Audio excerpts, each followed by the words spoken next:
La televisión ha jugado un papel fundamental en la democracia, pero ¿cómo era la televisión hace 40 años? La televisión todavía trabajábamos con una fuerte censura. Había dos tipos de censura. La censura física en la persona de un censor, un señor, que en mi caso se llamaba don Francisco Ortiz, que era el encargado del Estudio 1. Todo lo que pasaba en el Estudio 1 él lo supervisaba antes, todo.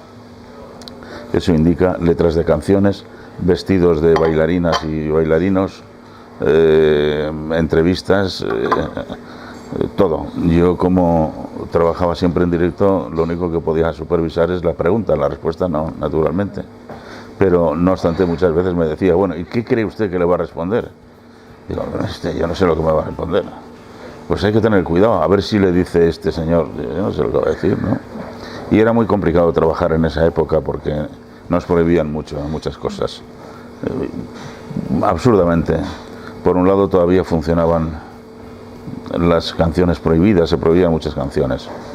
Era un eufemismo que utilizaba el Ministerio de Información y Turismo diciendo canciones no radiables, pero era censura pura. Pero no porque la canción en sí dijera algo en contra del sistema o de alguien, ¿no?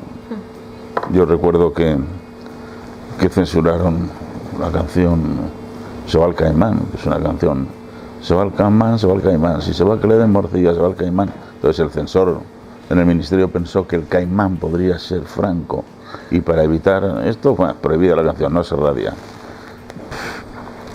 El preso número 9, que es una canción mexicana, es una historia de amor en la que la mujer despechada la meten en la cárcel y dice en la cárcel llorando, pues no me arrepiento de haber matado a mi amante, y fuera, primero por amante, segundo por haberlo matado.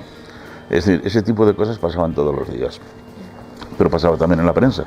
En la prensa no se podía publicar absolutamente nada que no estuviera sellado en el Ministerio de Información y Turismo, pero ni siquiera la información deportiva, un pie de foto que de repente llega una foto y hay que ponerla, hay que hacer original y 5 copias para que la vieran en el ministerio. Ellos se quedaban con 4, me parece, y te daban una. Es decir, una censura férrea. Eso en la censura doméstica diaria. En la otra censura más grande, pues evidentemente nada de política ni de religión. Es más, ni de noticias. Hasta muy avanzado ya el tema, ninguna emisora de radio podía dar noticias. Solamente había que conectar a las 2 y a las 10 de la noche con Radio Nacional, que era la que tenía la exclusiva de las noticias, pero no por tener exclusiva, sino censoralmente tenía la exclusiva. Nadie daba una noticia en España que no fuera Radio Nacional, por lo tanto el gobierno. Y todo eso empezó a cambiar.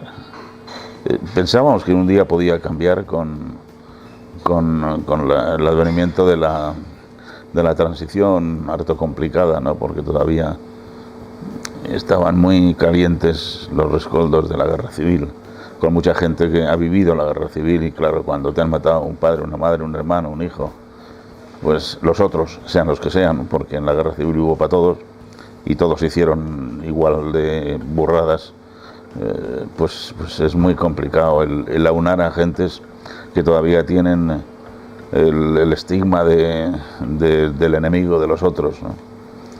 Y por eso fue el Suárez el visionario que pensó que eso podía cambiar.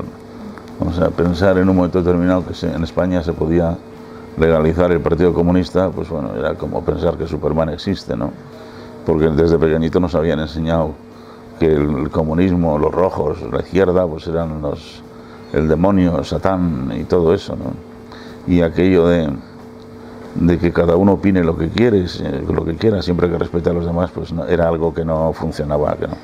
Además, yo recuerdo que una vez salí yo en la portada del Times de Londres, porque un entrevistado que teníamos, un tal político municipal, que se llama Cantarero del Castillo, en una entrevista que yo le hice en televisión, dijo, y era la primera vez que en un medio público se decía, que es posible que a no tardar mucho haya agrupaciones o asociaciones que puedan pensar y decir públicamente algo que no se corresponda con la línea del gobierno.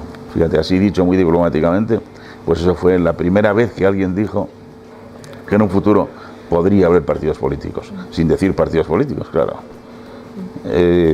Y así poco a poco, Adolfo Suárez fue el hombre que legalizó el Partido Comunista y que abrió el abanico a todos los partidos, todas las ideas, siempre que naturalmente se respete la opinión del otro, cosa que hasta entonces pues no se podía de ninguna manera.